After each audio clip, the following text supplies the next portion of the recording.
कल आप लोगों ने पैरेलल रेजोनेंस सर्किट को शुरू किया था और पैरेलल रेजोनेंस सर्किट का आज हमने सेकंड पार्ट पढ़ा है इसकी प्रॉपर्टीज।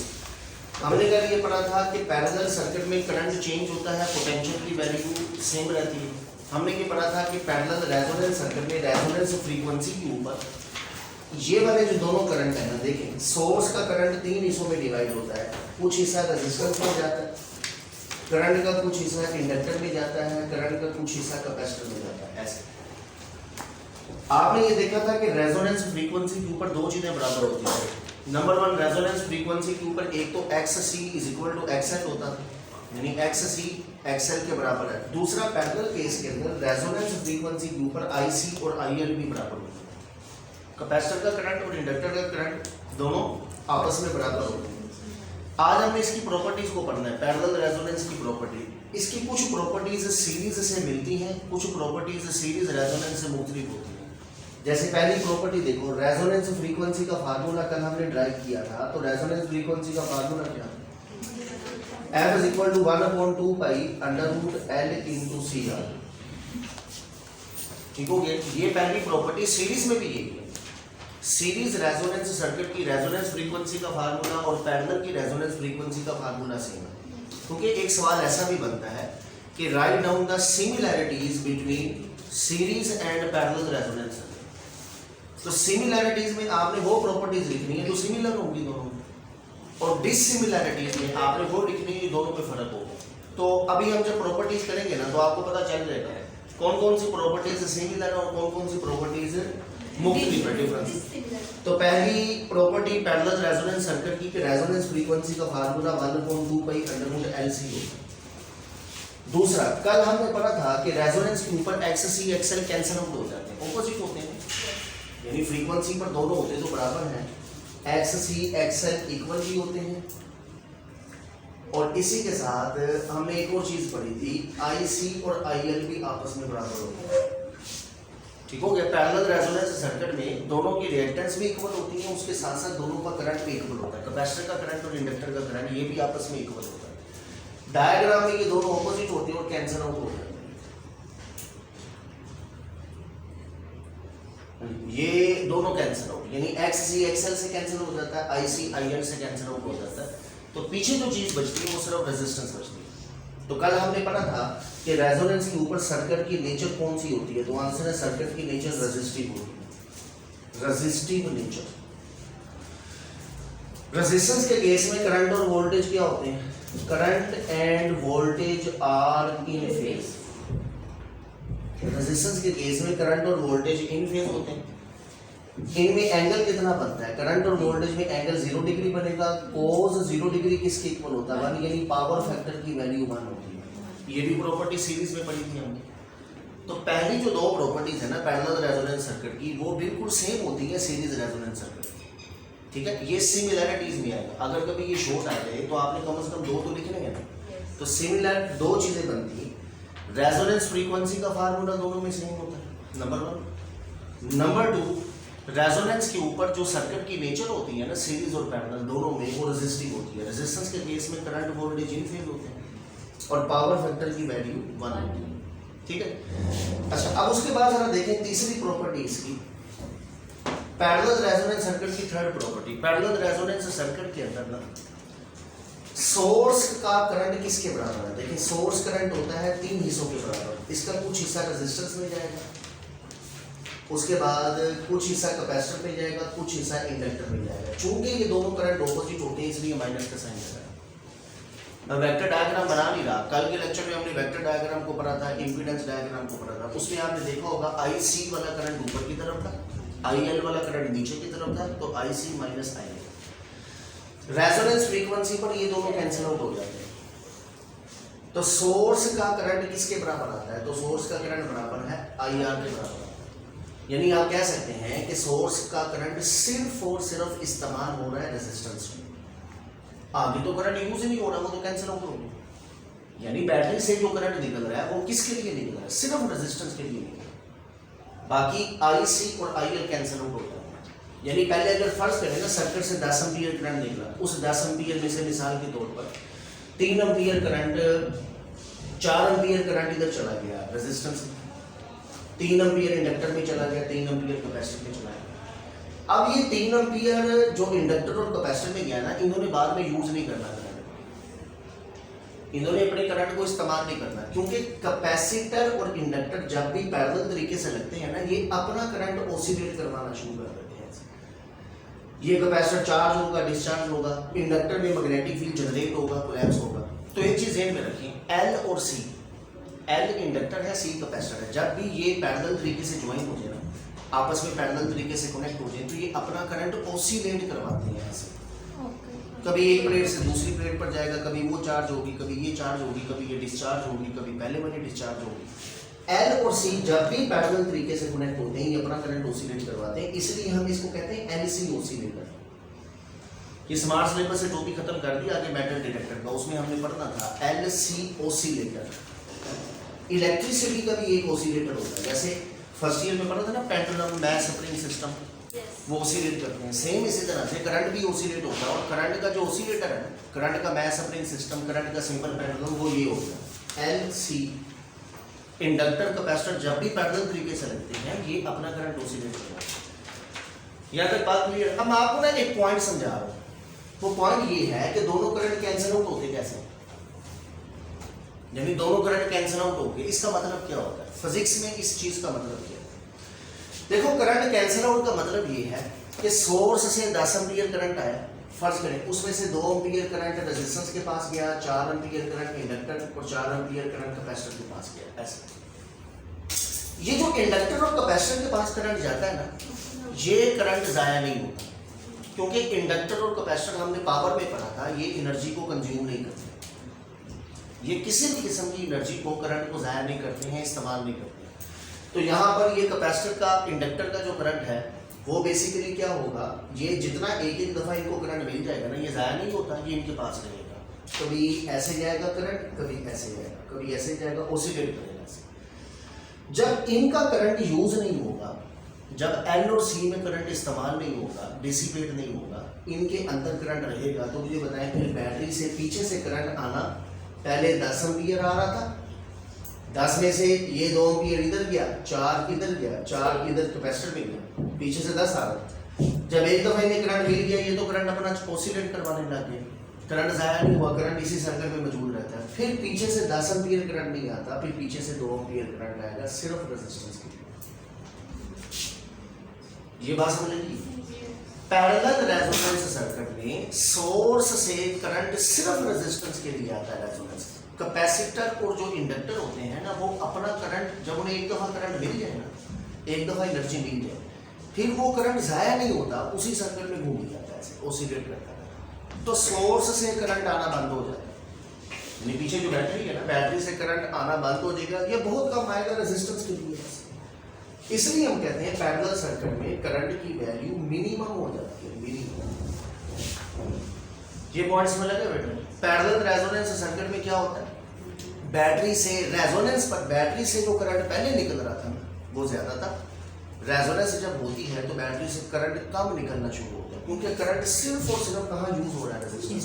कैपेसिटर इंडक्टर को करंट यूज ही नहीं कर रहा, उन्हें एक दफा करंट मिल गया, वही करंट उनमें ऑसिलेट करता रहेगा, फिर मजीद करंट उनमें इस्तेमाल नहीं होगा।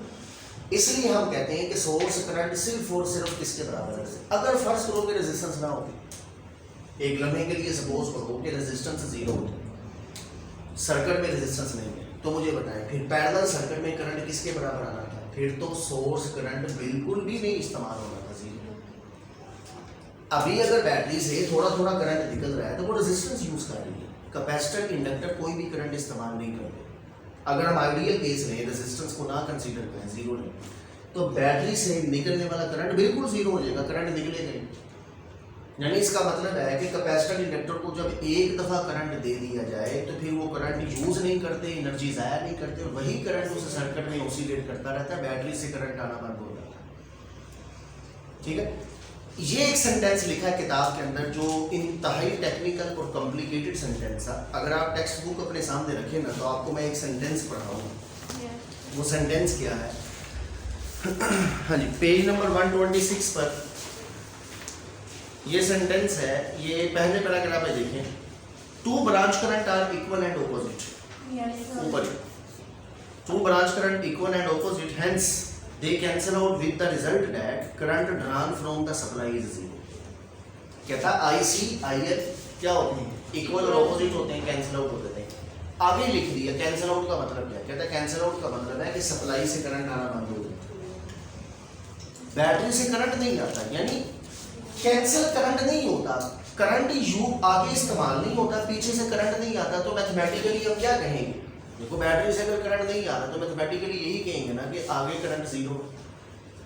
बेटा करंट जीरो करना है आपने तो दोनों को कैंसिल आउट करोगे जीरो होगा। हकीकत में करंट कैंसिल नहीं होता, हकीकत में करंट बैटरी से आना बंद हो जाता है, क्योंकि कैपेसिटर इंडक्टर को एक दफा करंट मिल जाए फिर वो इस्तेमाल होता है। तो hence two branch current are equal and opposite, hence they cancel out with the result that current drawn from supply is zero. In actual practice, हकीकत में कहता बैटरी से आने वाला करंट जीरो नहीं होता, the current is not zero but has a minimum value due to समान resistance। तो हकीकत में ये करंट बिल्कुल जीरो नहीं होगा, ये मिनिमम होगा और सिर्फ रेजिस्टेंस में होगा। हाँ अगर रेजिस्टेंस ना होती, रेजिस्टेंस कंसीडर ना करते, फिर सोर्स का करंट बिल्कुल जीरो ही निकलता। बात समझ लगी? तो पैरेलल रेजोनेंस सर्किट में मैंने आपको ये एक कॉन्सेप्ट दिया है कि इसमें करंट मिनिमम कैसे हो जाता है। कैपेसिटर इंडक्टर अपने करंट को ओसिलेट करवाते हैं, बैटरी से करंट लेना बंद कर देते हैं, तो बैटरी से सिर्फ उतना करंट निकलेगा जो रेजिस्टेंस यूज हो रही है, तो करंट मिनिमम होगा। अगर कभी किसी सर्किट में करंट मिनिमम हो जाए तो मुझे बताओ उस सर्किट की ओपोजिशन क्या होगी? Z। आंसर है मैक्सिमम। पक्का सूट है, किसी भी सर्किट में करंट मिनिमम हो तो उस सर्किट की जो पोजीशन होती है ना, जो मजामत होती है वो मैक्सिमम होती है। अंडरस्टूड? तो पैरेलल में करंट मिनिमम होता है, इंपीडेंस मैक्सिमम होती है। ये डिफरेंट प्रॉपर्टी है। सीरीज में क्या था, करंट मैक्सिमम था, इंपीडेंस मिनिमम। आखिरी प्रॉपर्टी देखें, ये बेटा चौथी प्रॉपर्टी। चौथी प्रॉपर्टी ये है, आप यहां से अगर देखें सोर्स करंट, ये सोर्स करंट जैसे मैंने ऊपर एग्जांपल दिया आपको कि सोर्स बैटरी से जो करंट निकला, फर्स्ट करें रेजिस्टेंस के लिए 2 एम्पीयर है, कैपेसिटर इंडक्टर के लिए 4 एम्पीयर। अब देखिए भले ये 4 एम्पीयर कैंसिल हो रहा है, लेकिन 4 की वैल्यू 2 से तो ज्यादा है। रेजोनेंस पर IS किसके बराबर है? IR। और IR कितना है? 2 एम्पीयर। आप कह सकते हैं रेजोनेंस पर सोर्स करंट 2 एम्पीयर। बेटा फिर से बैटरी से करंट निकला, बैटरी से करंट निकला, 2 एम्पीयर रेजिस्टेंस में गया, 4 एम्पीयर कैपेसिटर, 4 एम्पीयर इंडक्टर में। भले ये 4 वाला कैंसिल हो, लेकिन इस 4 की वैल्यू 2 से तो ज्यादा है। ये IR जो 2 है इससे तो ज्यादा है। IS किसके बराबर है? सोर्स करंट रेजिस्टेंस के बराबर है। यानी आप कह सकते हैं IS is equal to IR is equal to 2 ampere. ये सोर्स करंट 2 एम्पीयर है, कैपेसिटर इंडक्टर का करंट 4 एम्पीयर है, तो हम लिख सकते हैं current of capacitor and current of inductor may be greater than the source current, क्योंकि सोर्स करंट सिर्फ IR के बराबर होता है। आप याद करें जरा, यही प्रॉपर्टी हमने वोल्टेज पर पढ़ी थी सीरीज में। Voltage across capacitor end voltage across inductor may be greater than the source voltage, ये हमने सीरीज में पढ़ी थी वोल्टेज पर। पैरेलल के अंदर ये किस में होगी? करंट पर, क्योंकि पैरेलल सर्किट करंट से एक्सप्लेन होती है ना, करंट से इनको एक्सप्लेन किया जाता है। तो पैरेलल सर्किट में कैपेसिटर का करंट और इंडक्टर का करंट, इन दोनों की वैल्यूज में भी ऐसा हो सकता है, जरूरी नहीं, ऐसा हो सकता है कि इनकी वैल्यू सोर्स करंट से ज्यादा है।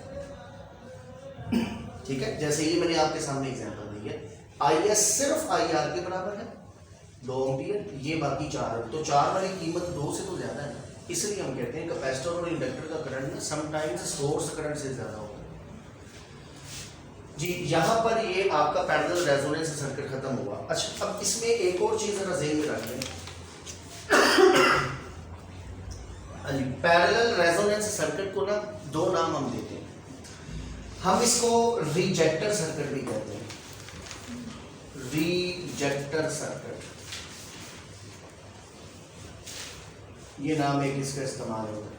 जैसे बेटा सीरीज सर्किट को क्या नाम देते हैं? सिलेक्टर का। इसको नाम देते हैं रिजेक्टर सर्किट का, इसे हम रिजेक्टर सर्किट कहते हैं। इसको एक और नाम देते हैं, पैरेलल रेजोनेंस सर्किट को एक और नाम दिया जाता है, इसको हम नाम देते हैं फिल्टर सर्किट का।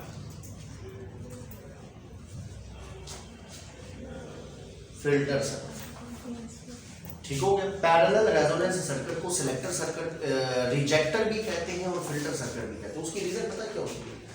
उसकी रीजन है कि रेजोनेंस फ्रीक्वेंसी पर करंट की वैल्यू क्या हो जाती है। देखिए एक्स एक्सिस पर फ्रीक्वेंसी, वाई एक्सिस के ऊपर करंट है।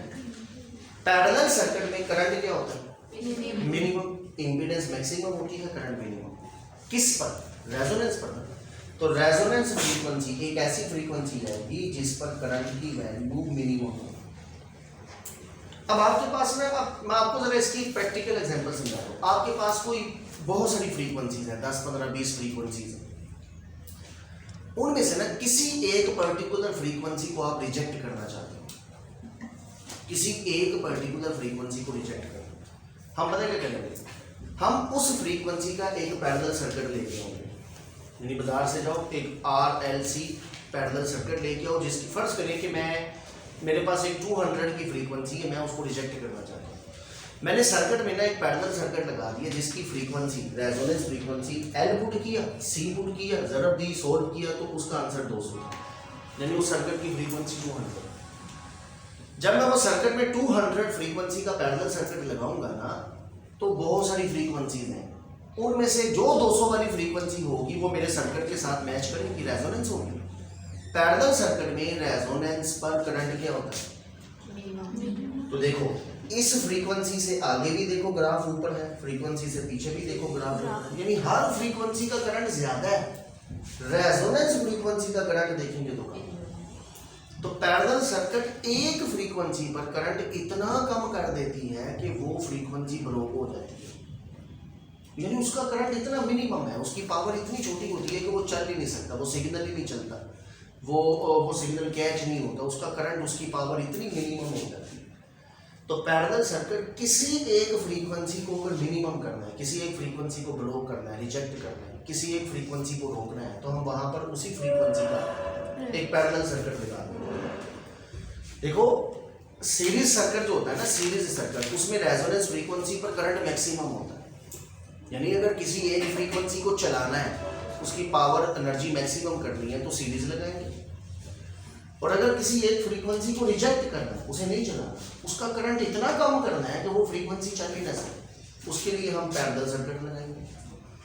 तो पैरेलल सर्किट क्या करता है? पैरेलल सर्किट रेजोनेंस पर करंट को मिनिमम कर देता है। कितना मिनिमम करंट हो जाता है? उसकी पावर इतनी कम हो जाती है कि वो फ्रीक्वेंसी चल ही नहीं पाती। इसलिए हम कहते हैं किसी एक पर्टिकुलर फ्रीक्वेंसी को रिजेक्ट करने के लिए हम अक्सर पैरेलल सर्किट लगाते हैं। This is ejector circuit. बहुत सारी फ्रीक्वेंसी में से एक को रोकना है ना, फिल्टर करना है। फिल्टर का मतलब यही होता है, अपनी मखसूस चीजों को आपने रोकना है, बाकी को अलाउ करना है, कुछ को रोकना है। तो जिसको आप रोकेंगे एक पर्टिकुलर फ्रीक्वेंसी को, तो उसके लिए हम फिर लफ्ज इस्तेमाल करेंगे फिल्टर। तो इसलिए पैरेलल रेजोनेंस सर्किट को हम फिल्टर भी कहते हैं, फिल्टर सर्किट। यानी ये बहुत सारी फ्रीक्वेंसीज में से किसी एक फ्रीक्वेंसी को फिल्टर कर देता है, निकाल देता है, बाहर कर देता है, उसके करंट को जीरो बना देता है। इसलिए हम इसको फिल्टर और रिजेक्टर सर्किट भी कहते हैं। ठीक है जी।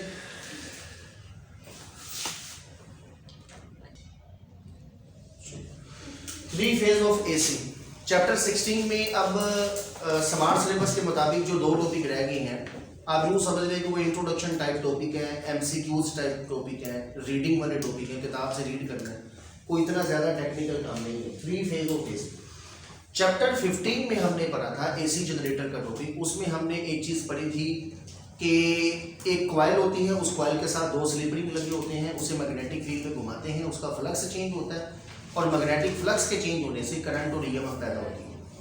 ये चैप्टर 16 में हमने पढ़ा, 15 के अंदर। तो अल्टरनेटिंग करंट जनरेटर में एक कॉइल, उसके साथ 2 स्लिप रिंग होते हैं, यानी उसके 2 टर्मिनल होते हैं और उससे हमें एक वोल्टेज, एक EMF मिलती है। ठीक हो? 3 फेज ऑफ एसी क्या? देखो जब हम इतना बड़ा डैम बनाते हैं ना, इतना बड़ा डैम बनाएंगे, पानी को स्टोर करेंगे और स्टोर करने के बाद फिर पानी को फेंकेंगे हाइट से, फिर वो जाके टरबाइन से टकराएगा, टरबाइन चलेगी, कॉइल चलेगी, फ्लक्स चेंज होगा, करंट वोल्टेज बनेगी। जब हम इतना ज़्यादा पैसा लगाते हैं तो हम सिर्फ एक वोल्टेज नहीं लेते, फिर उससे हम वहाँ पर एक कॉइल नहीं रखते, हम वहाँ पर 3 कॉइल रख देते हैं। एक ही वक्त में 3 आपको सोर्स मिलते हैं वोल्टेज। तो भी बाहर से देखो ना, मेन बाजार से 3 तारें जा रही होंगी ऐसे, 3 तारें अक्सर सड़क से जा रही होती है ना, मेन रोड से 3 तारें जा रही होती हैं। वो 3 तारें असल में एक डैम से हम एक बिजली नहीं लेते, हम 3 जरियों से बिजली लेते हैं। जब भी हम डैम बनाएंगे ना, तो डैम में एक क्वाइल भी रखेंगे, हम वहां पर 3 क्वाइल रखेंगे डिफरेंट एंगल पर, 120 डिग्री के एंगल पर।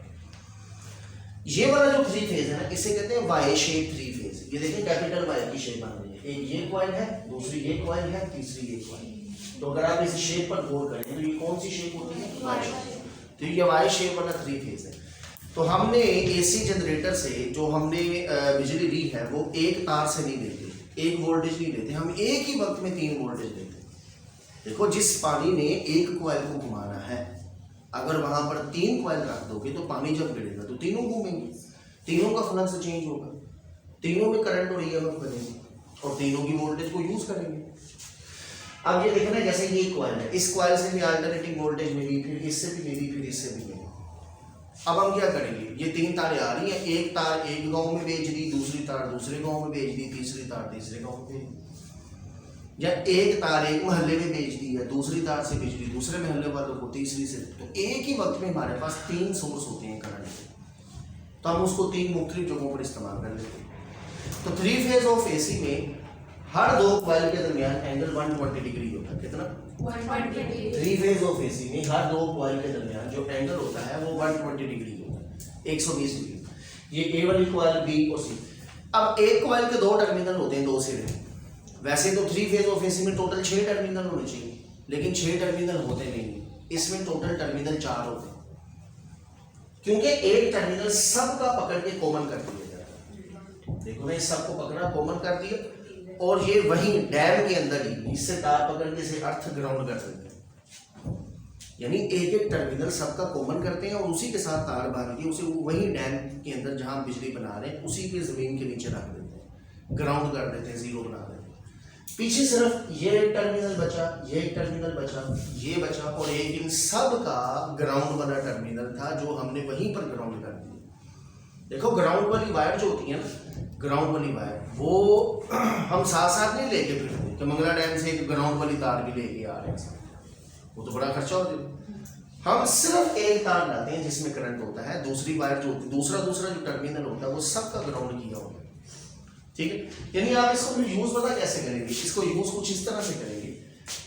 जैसे मिसाल के तौर पर मैं आपको यहाँ पर एक इसका थोड़ा डेमो दूं। ये एक तार आई है, जब आपने अपने घर में मीटर लगाना है ना, तो जब आप मीटर लगाओगे आप एक ग्राउंड वाली तार अपने मीटर से ही निकाल लोगे, नीचे जमीन से। ये मैंने जमीन से एक तार पकड़ी, ये ऊपर ले गई, और ये तार एक वापडा की आ रही थी, इसको मैंने पकड़ा और यहां पर मैंने ये अपना मीटर लगा दिया।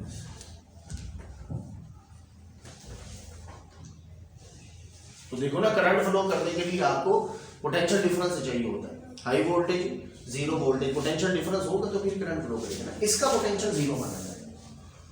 हम कहते हैं ये वही तार है जो हमने वहां डैम के अंदर अर्थ किया था ना, जिसको ग्राउंड किया था, वो नीचे से ऐसे सर्किट कंप्लीट हो जाता है, क्योंकि हम जमीन को कंडक्टर मानते हैं, तो हम ये अपना सर्किट ऐसे कंप्लीट कर देते। तो बजाय कि ग्राउंड वाली वायर हम लेके यहाँ से चलते जाएं और सैकड़ों किलोमीटर तक उसे मूव करवाएं, हम उसे उधर ही ग्राउंड में डैम के अंदर भी ग्राउंड कर देंगे, और जब हमें चाहिए होगी हम जहां से मर्जी जमीन से तार निकाल देंगे। तो वही प्रिंसिपल माना जाएगा कि वो नीचे से आपस में जुड़ी हुई। ठीक है, चले अब 3 फेज ऑफ एसी में ना, 3 फेज ऑफ एसी में टोटल 4 टर्मिनल होते हैं। ठीक हो गया, एक टर्मिनल इन सबका, ये बी वाला चौथा टर्मिनल, ये सबका कॉमन टर्मिनल होता है जिसे हम ग्राउंड कर देते हैं। 3 फेज ऑफ एसी में अगर एक कॉइल 0 डिग्री पर है और इसकी वोल्टेज अगर 0 है, क्योंकि आप जानते हैं वोल्टेज का फार्मूला क्या होता है, V = V not into sin theta.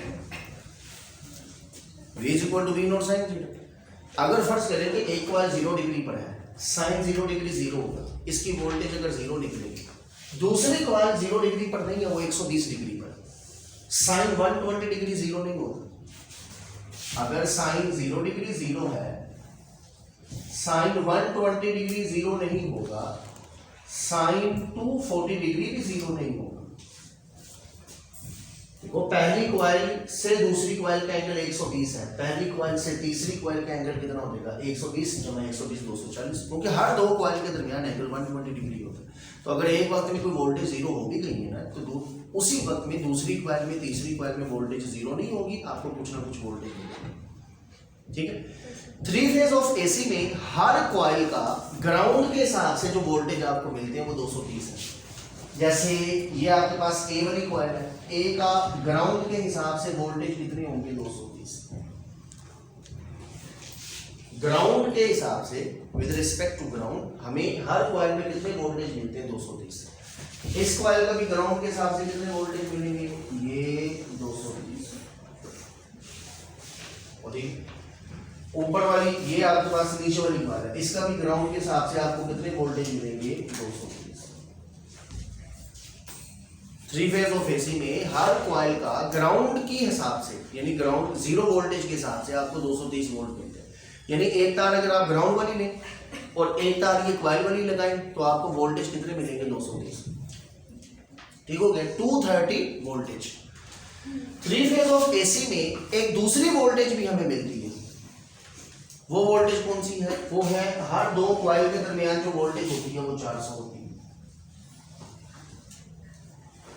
ये सारे बच्चों एमसीक्यू है। हर दो कॉइल के दरमियान वोल्टेज कितनी होती है, जैसे ए और सी के दरमियान अगर आप वोल्टेज देखें, ए और सी के दरमियान वोल्टेज 400 है। हर दो कॉइल के दरमियान पोटेंशियल 400 होता है। हर कॉइल का ग्राउंड के हिसाब से वोल्टेज 230 होता है। ए वाली कॉइल का with respect to ground voltage 230 है, बी वाली का 230 है, सी वाली का विद रिस्पेक्ट टू ग्राउंड 230 है। लेकिन ए और सी के दरमियान कितना वोल्टेज है, आंसर है 400। सी और बी के दरमियान कितना वोल्टेज है, तो आंसर है 400। ठीक है। थ्री फेज ऑफ एसी में हर दो कॉइल के दरमियान वोल्टेज 400 होती है और हर कॉइल का ग्राउंड के साथ वोल्टेज 230 होती है। ये दो किस्म की वोल्टेज हमें मिलती है। थ्री फेज ऑफ एसी का सबसे बड़ा बेनिफिट क्या होता है, लेकिन थ्री फेज ऑफ एसी का सबसे बड़ा बेनिफिट ये होता है, ये दो बेनिफिट किताब में उसने लिखे। नंबर वन इसका बेनिफिट ये है कि ये कोई बड़ी फैक्ट्री है, घर है, मस्जिदें होती हैं, यूनिवर्सिटीज होती हैं, वहां पर ना एक ही तार से सारी चीजें नहीं चलती। अब देखो ना, किसी यूनिवर्सिटी में 100 पंखे लगे हैं, एसी भी लगे हैं, बल्ब भी लगे हैं, आप उसे एक तार दोगे ना तो एक तार पर इतना लोड डालोगे ना तो ओवरलोड ही होगी, वो इतना लोड बर्दाश्त नहीं कर पाएगा। फिर हम पता क्या करते हैं, हम ऐसी जगहों पर थ्री फेज मीटर लगा देते हैं, तीनों तारे देते हैं। जैसे कॉलेज में थ्री फेज मीटर लगा, उससे क्या होगा, उससे थ्री फेज मीटर से कुछ लोड एक तार पर आता है, कुछ दूसरी पर आता है, कुछ तीसरी पर आता है। जैसे कुछ कमरों की जो इलेक्ट्रिसिटी है वो एक तार पर हम उसका लोड डालें, कुछ कमरे दूसरी तार पर डालें, कुछ तीसरी पर डालें, तो पूरे घर का, पूरी फैक्ट्री का, पूरे कॉलेज का, पूरी यूनिवर्सिटी का, पूरी मस्जिद के लोड को 3 हिस्सों में डिवाइड कर देते हैं। इस तरह से कोई भी चीज़ ओवरलोडेड नहीं होती। तो फैक्ट्रियों में अक्सर मीटर थ्री फेज होते हैं, मसाजिद में थ्री फेज होते हैं, यूनिवर्सिटीज कॉलेजेस में, बड़े घरों में थ्री फेज मीटर लगे होते हैं। थ्री फेज का काम सिर्फ ये होता है कि ये सारे लोड को 3 हिस्सों में डिवाइड कर देते हैं। इस तरह से कोई भी वायर ओवरलोडेड नहीं होती। ठीक है। अच्छा, अब उसके बाद इसका दूसरा बेनिफिट पता क्या होता है, एक तो कोई भी वायर ओवरलोडेड नहीं होती, 3 हिस्सों में लोड डिवाइड हो जाता है, load divide equally divided in 3 parts. दूसरा बेनिफिट इसका ये होता है कि बेटा इंडस्ट्रीज के अंदर ना, फैक्ट्रीज के अंदर कुछ चीजें ऐसी होती हैं जो हाई वोल्टेज पर चलती हैं। देखो सिंगल फेज हमें सिर्फ 230 देगा, हमारे घरों में जो फेज आता है वो सिंगल फेज है, एक तार आती है, एक तार आएगी, दूसरा ग्राउंड होगा, ग्राउंड के साथ से हमें कितने वोल्टेज मिलेंगे 230। हमारे हम सबके घरों में 220-230 वोल्ट आते हैं ना, तो हमें सिंगल फेज मिलता है। ये सिंगल तार आएगी, नीचे से ग्राउंड होगा तो 230 वोल्ट मिलेंगे। फैक्ट्रीज के अंदर ना कुछ चीजें ऐसी होती हैं जो बच्चों हाई वोल्टेज पर चलती हैं, तो थ्री फेज मीटर जब उन्होंने लगवाया होता है ना, तो उनके पास एक ऑप्शन और भी होती है। वो ऑप्शन ये होती है कि वो हाई वोल्टेज भी यूज कर सकते हैं। यानी हमें थ्री फेज में 400 वोल्ट भी तो मिल रहे हैं। ये देखो, ये 400 है, ये 400। तो कुछ चीजें ऐसी हैं जो हाई वोल्टेज पर चलती हैं, जो हाई वोल्टेज के ऊपर चलती हैं। तो थ्री फेज ऑफ एसी में हमें कुछ हाई वोल्टेज भी मिलती है, जैसे 400 वोल्ट। तो हम कुछ मोटर्स हैं या कुछ मशीन्स वगैरह होती हैं बड़ी, जिनको हम हाई वोल्टेज पर चला सकते हैं, तो हमारे पास ऑप्शन मौजूद है। तो 400 वोल्ट भी यूज़ हो सकता है, 230 वोल्ट भी यूज़ हो सकता है, सारे लोड को 3 हिस्सों में डिवाइड भी किया जाता है। ये सारे बेनिफिट्स होते हैं 3 फेज ऑफ एसी। तो ये किताब के अंदर सब कुछ लिखा है, सारे पॉइंट्स मैंने बता दिए, वही लिखी है, उधर से अंडरलाइन आपने करना है। तो यहाँ पर ये टॉपिक आपका ख़त्म हुआ है।